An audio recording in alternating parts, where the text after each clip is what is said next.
umwami yari afite abasirikare ze niyo mumufata gira muhanga akindi cyo gukora dusome amagambo y'Imana mu gitabo cy'Abami ba mbere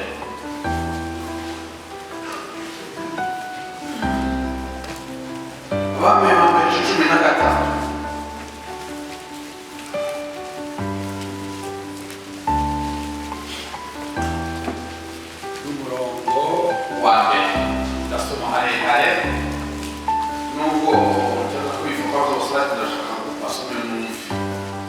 Abami ba mbere 13 umurongo wa mbere. Umuntu w'Imana afukishwa izo igicaniro cya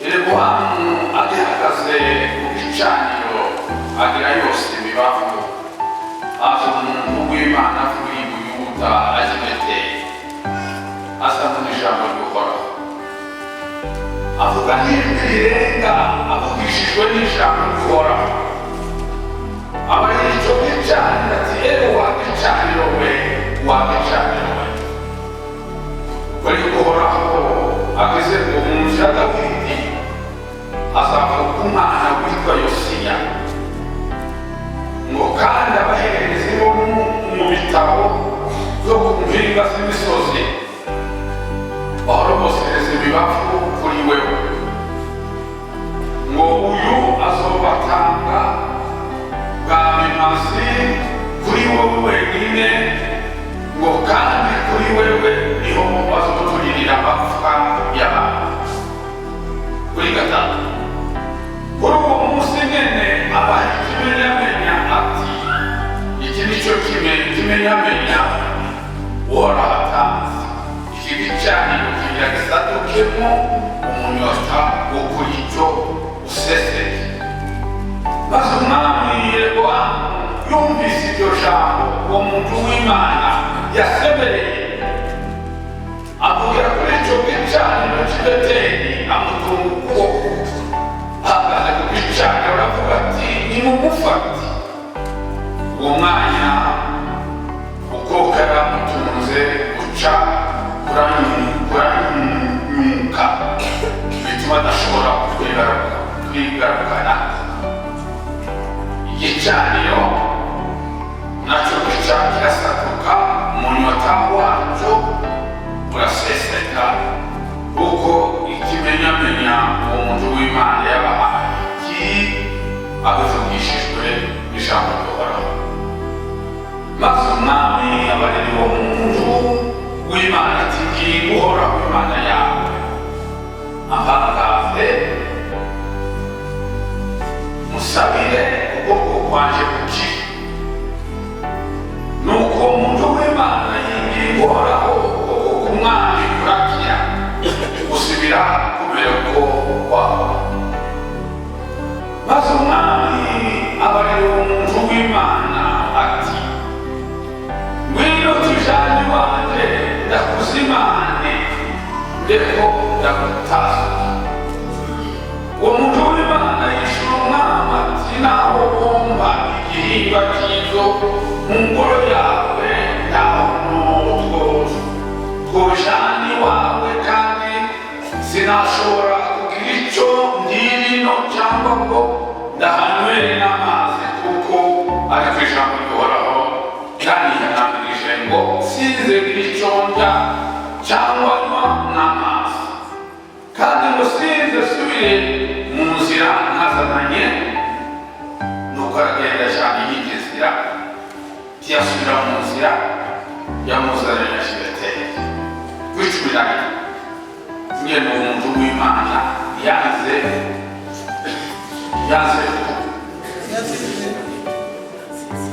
ingene umuntu w'Imana yanze kutayumvira. Kandi Beteli hari umutama yavugishwaga n'Imana.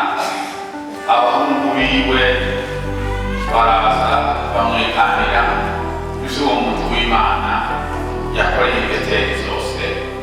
Uwo munsi n'amajambo yabariye umwami nayo baganiriye bayiganira isaraba ati aciye mu yindi kandi umuntu w'Imana yavuye i Buyuda abahungu bari babonye inzira aciyemo ihari nuko abarira abahungu bati nimushyire amatango ku ndogobe bayamushyiriraho arayumvira akajya wamutuwika asanga yicaye munsi y'igiti cy'umwero haramubaza ati mbega niwe wa muntu w'Imana waje avuye i Buyuda nawe ateye gome n'ishyire haramubarira ati ngwino dusubiraneyo imuhira ufungure aramushyira ati sinemererwa gusubiranayo inyuma nawe cyangwa ngo tujane iwawe cyangwa ngo ugire icyo nusangirira nawe aho hantu ari icyo kurya cyangwa icyo kunywa nuko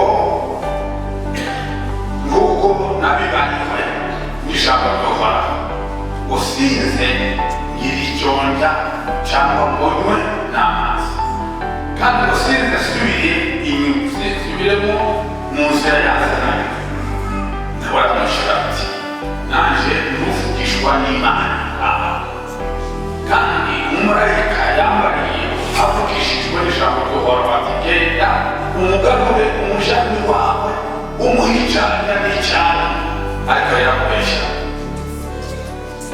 nuko basubirana inyuma bashyitsi we amuha icyo kurya n'icyanya bakiri ku meza ijambo ry'Uhoraho riza kuri wa muvugishwa wamugaruye avuga n'ijwi rirenga abari mu muntu w'Imana yavuye i Buyuda ati uko niko Uhoraho agize ngo ko wanze kuyumvira ijambo ryiwe ntiwitondere icyagezwe cyiwe Uhoraho Imana yawe ariko ukagaruka ukarya n'ibyo kurya ukamera n'amazi aho hantu yakubujije ngo ntuzuge icyo urya cyangwa icyo unywa ngo nuko rero umuzinga wawe uzoroha ushyika mu mva z'abasakuruza hanyuma amaze kurya no kunywa wamuvugishwa wamugaruye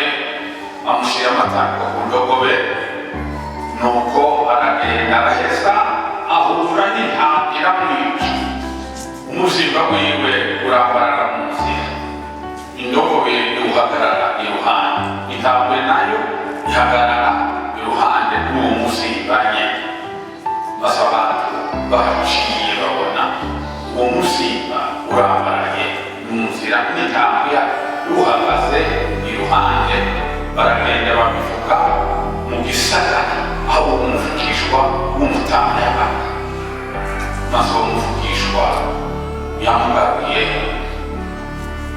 yamugaruye mu nzira abyumvise aravuga ati ni wa muntu w'Imana atumvisha icyo gitumora amuterera intambwe ikamutabagura ikamwica kuko ijambo ryiwe ryambaye araheza barya abahungu biwe ati nimushyire amatango ku ndogobe nuko yashyira kuri iyo ndogobe nuko aragenda asanga uwo muzinga urambaraye mu nzira na ya ndogoba n'intambwe bihagaze iruhande yawe kuko iyo warikoyo ntambwe yari yariye uwo muzinga cyangwa ngo itabagure iyo ndogobe nuko uwo muvugishwa w'umutama aterura umuzinga w'umuntu w'Imana awuremereka ku ya ndogoba arawuhindukirana awujyana mu gisagara ngo aramuririra amuhamba navuze birebire ariko kurikira ijambo ry'Imana ngo tumvire Imana ngo tumvire Imana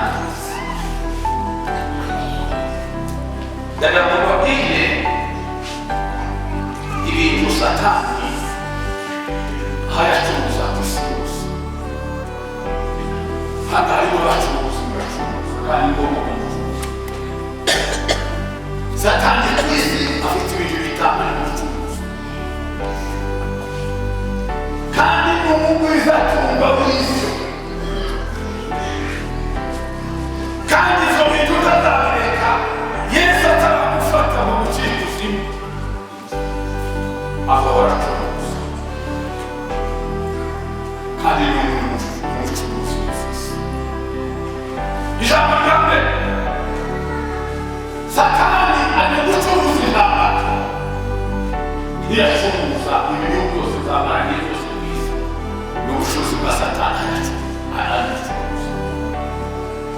Satani ntari amahoro, satani ntakunda utisho. Akazi kiwe gusa ni uguteranya no kwica no kwangiza no kuvuga nabi ishami n'intungane, ibi byose kugira ngo asambure amasezerano y'Imana. Ikigira kabiri, acuruza indwara. Izi ndwara zose ziri mu isi yose satani niwe uziteza kugira ngo tuveho dushire, ariko rero aba baririmbyi mwaririmze ngo Yesu yagize ati mu teatro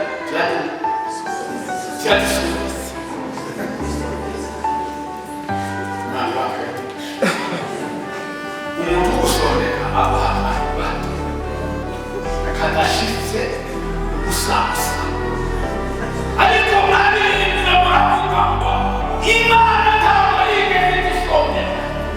Siko koko ushaka gutahanira ibi byose biragaragara byadusondetse. Haleluya. Bikora gupfariza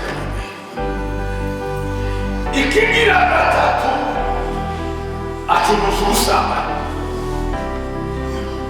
Acuruza isi. Ikigira kane, acuruza ikinyoma. Ikinyoma nicyo satani acuruza isi. Kugira ngo dusamburire ariko nakora gusa yarasizwe, ishingiro ry'Imana rihagaze. N'uwihenda ngo reka rivurende ngo arikureho ingwano n'abapasiteri byaguteye umuti, ariko rihenda ishingiro rifite nyirayo kandi arahagaze. Muhumure ntiyagira rifite uhabera ngo reka risambure, ariko rihenda nyiri ishingiro rihagaze kandi araturinze. Siva kwa Mungu.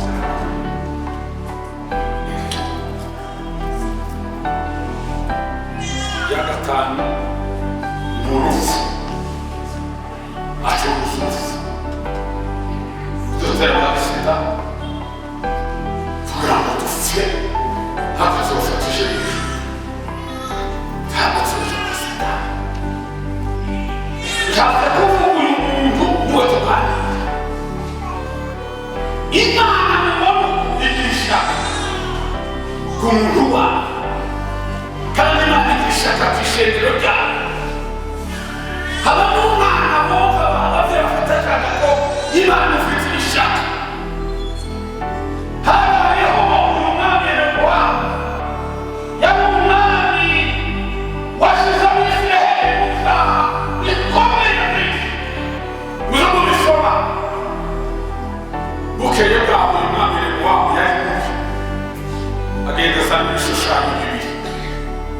Kimwe gishinga idani, ikindi gishinga Beteli.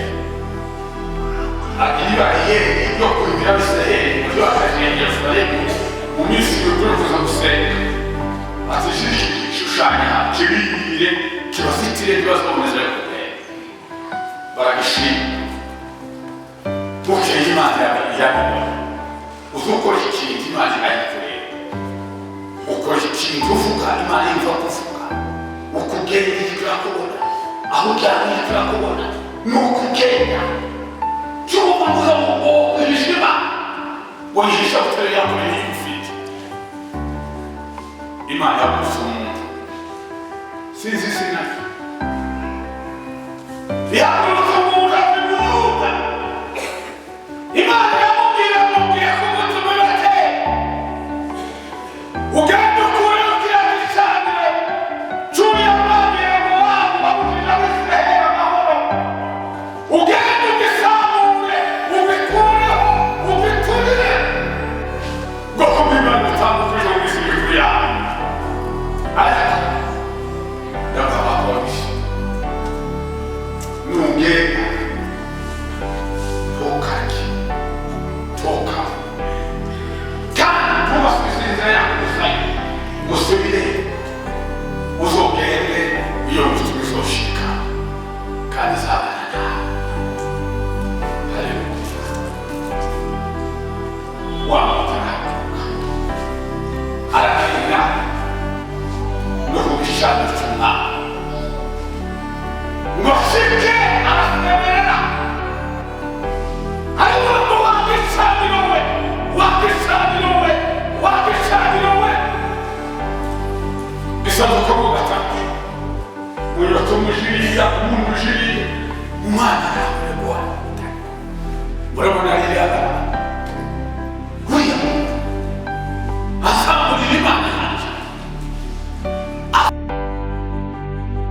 ingingo Imana yawe usenga ko kwanje kongera usubire ko kwanje kuko ari ububasha bw'Imana hagati Imana uyu muntu umukiza ukuboko koko kwanje kuko hari ububasha bw'Imana yatumanye Imana umwana abonye ko zabaye aramubwira ati ukoreye iki koko kwanje usubire gukira ngwino mujane baje nize kugusema Yesu kurya kandi tumererwe neza kiende icyo gusororera gikomere icyo funetse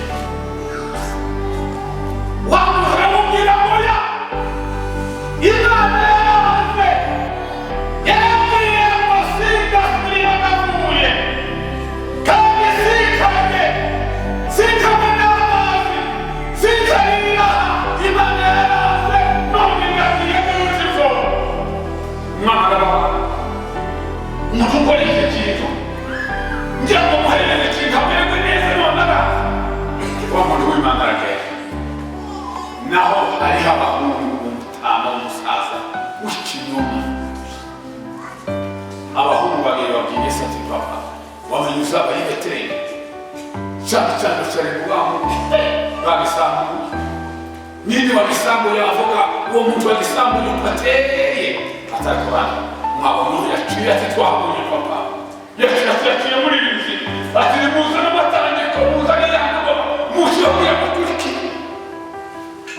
asezera amatangiko aragenda wa muntu w'Imana yagashikaka aricara munsi y'igiti aravuga abana bamwe arashize ati se niwe muntu w'Imana wavuye mu Yuda wasenya igicaniro cy'umwami wawe urategereje ati amakuru azanye ije gukora gusubira iwaje ishemeze mu buzima kandi kugisha umuhereza natoya tubishoboka Imana yawe nubwo wapfa kuva mu Yuda bwe Imana yaje gusenya igicaniro cya Yehova kiyagenewe kurya no kunywa kandi yaje gusubira mu nzira yazanye yarahiriye bazokomeze ge batumva atubunyine naje marayika w'Uhoraho arakubwira mbere y'uba atubunyine naje n'imvugishwa n'Imana akonya yafashwe yagira ati yaramwisha cyakiyoba satana yakufa kwisi ariko shukwe marayika w'Umugabo atushituge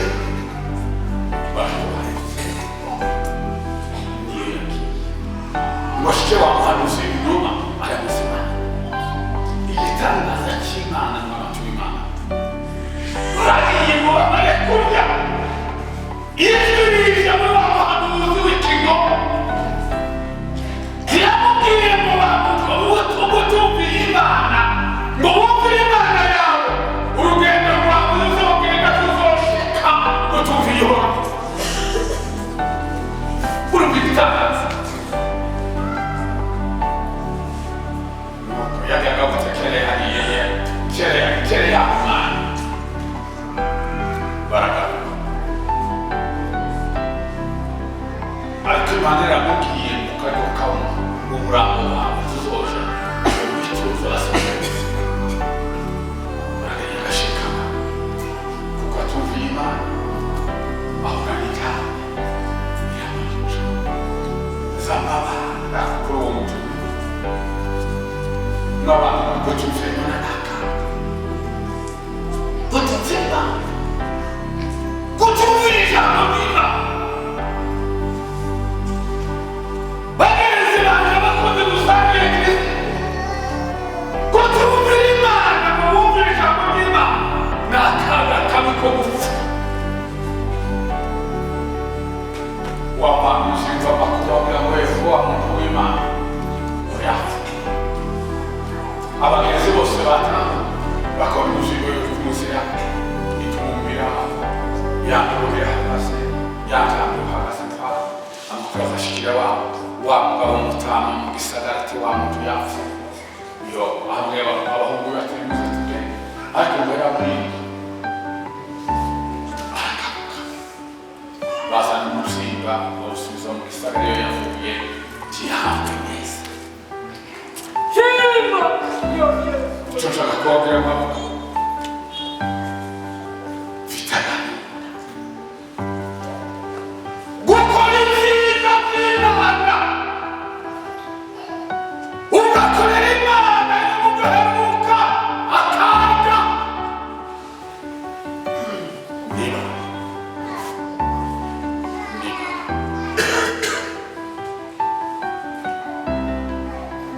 mviriza hano bana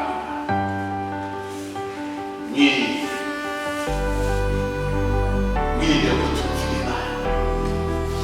kutumvira Imana. Uyu mujage y'umuco kutumvira Imana n'akaga. Muzamumvira Imana ivuze reka ntahandi n'ubuhanuzi dushaka uhanuzi n'Bibiliya niho ndakumva k'Imana. Bibiliya ni ubuhanuzi bwose bwuzuye.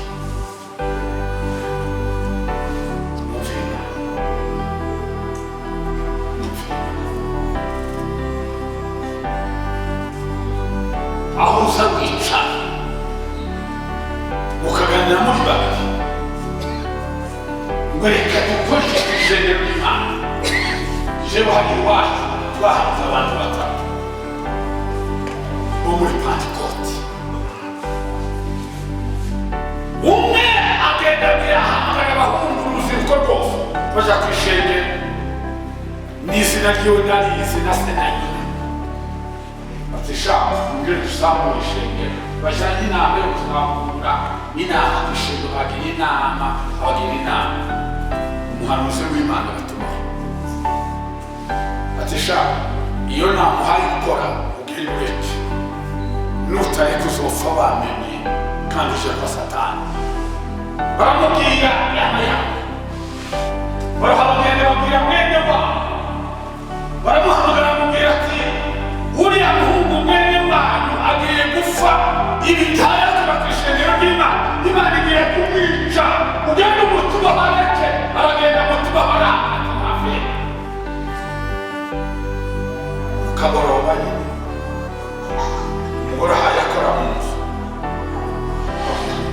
biratagatifuka hakurya kwinjira pasiteri sizi ko mbana nduva ko mbana ihute bamugenda uretse gukora ijoro ariko rwafite umugore y'amagenda washakuye pasiteri tebuka naka agiye gupfa avuze mubona kugira ngo ateguze araza azishika mu nzu ngo bazisise naka we niki akaravuga shu toke mwovuga rero ngo babwite ngo mufite umutima ni muhungu begeraganira kandi mwese imbere murabona ikintu Imana ikora. Isa ukomeye imisi ijaza murabona icyo Imana ikora. Urabona ishengero ry'Imana ko ndi mu imodoka mfite ifunguro mfite inzu ndagenda ko nshaka ariko turiho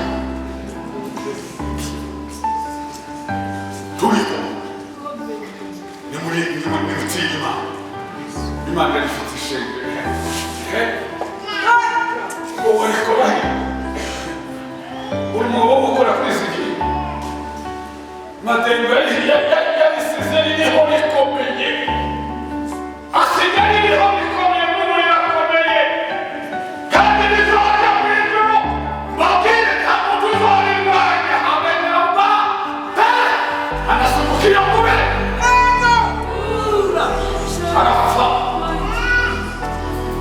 mbabwire misitani itari mike murabona icyo Imana igiye gukora. Mumvirize murabibona nimuhumura n'ishengero ry'Imana rifite ariko wirinde ijwi rya Satani ntabaye. Uyu muhanuzi yishwe n'ibintu bitandatu nizo zamwishe. Ijambo rya mbere yishwe no kutumvira Imana. Kutumvira Imana nicyo cyamwishe. Iyo aza kumvira Imana ntabwo yapfuye. Abanyashisi yaza kuko Imana yari imuherekeje, bari kumwe n'Imana, ariko kutumvira Imana bituma ahura n'akaga. Ijambo rigira kabiri, yishwe no gusubira inyuma. Gusubira inyuma kwatumye apfa kuko yasubiye inyuma. Ikigira gatatu, yishwe no kurya. Iyi nda iyi mubona bizaduheza. Yishwe no kurya. Iyi nda nutayirinda n'akaga. Ijambo rigira kane, yishwe no kuruhuka. Iyo mumama wakende wa muhanuzi ntiyamufata ntiyamubona, ariko mashike yakadisha n'indashye nabo banezeke anezeba. Yishwe no kuruhuka. Uramenye mu ntambara turi mu rugamba twese, reka kuruhuka. Twame kutwegesha, reka kuruhuka. Urugamba rucana kandi umuntu wese ari ku rugamba rw'umuntu. Turi ku rugamba turi ku ntambara, reka kuruhuka. Umwana wo kuruhuka, Imana yagushize ku kivi nizo kigukuraho. Ikivi yagushizeho bati reka nkunamure mukure ku kivi, genda uruhuke ndagushoboye, ariko komera ureke kuruhuka. Ijambo rigira gatanu, yemereye ijwi ry'ikinyoma. Ijwi ry'ikinyoma araryemera. Wa muhanuzi aramubeshya ati bamare kumubeshya araryemera. Kumvira ijwi ry'ikinyoma ni bibi. Ijambo rigira gatandatu, asubira inyuma, yasubiye mu nzira yazanye kandi Imana yaramwakanye. Reka gusubira inyuma ari ijambo ryera. Niko Imana ihabibwira iramubwira ngo reka gusubira inyuma. Mureke tureke gusubira inyuma, tubandanye dutamuke dushikira tujya titurashika turashaka tugende. Wige kuruhuka.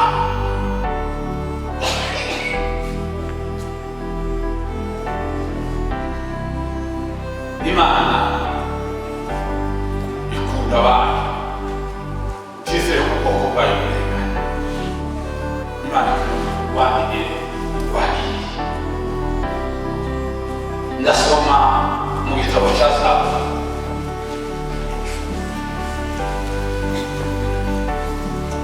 Zaburi 34. Zaburi 34 umurongo wa mbere. Uhoraho ni wewe ntungirana, sinze nigera mara amazi. Unkize ko kugororoka kwawe, mbaniriye ugutwi unyaruke unkize. Umbere igitandara gikomeye, inzu y'igihome yo kunkiza. Kuko ni wowe gitandara cyanjye n'igihome kinkingira, nuko kubw'izina ryawe uje umbera, uje imbere ndongora. Nkuwe mu mutego bantegeye hehe mu jisho. Uwo ni umutego w'abahanuzi b'ibinyoma bamutegeye mu jisho awuvamo. Yesu aravuga ngo kuko ari wowe buhungiro bwanjye, mu kuboko kwawe niho nshyize ubugingo bwanjye. Waranshuruye uhoraho, Mana y'ukuri, waranshuruye Mana yanjye.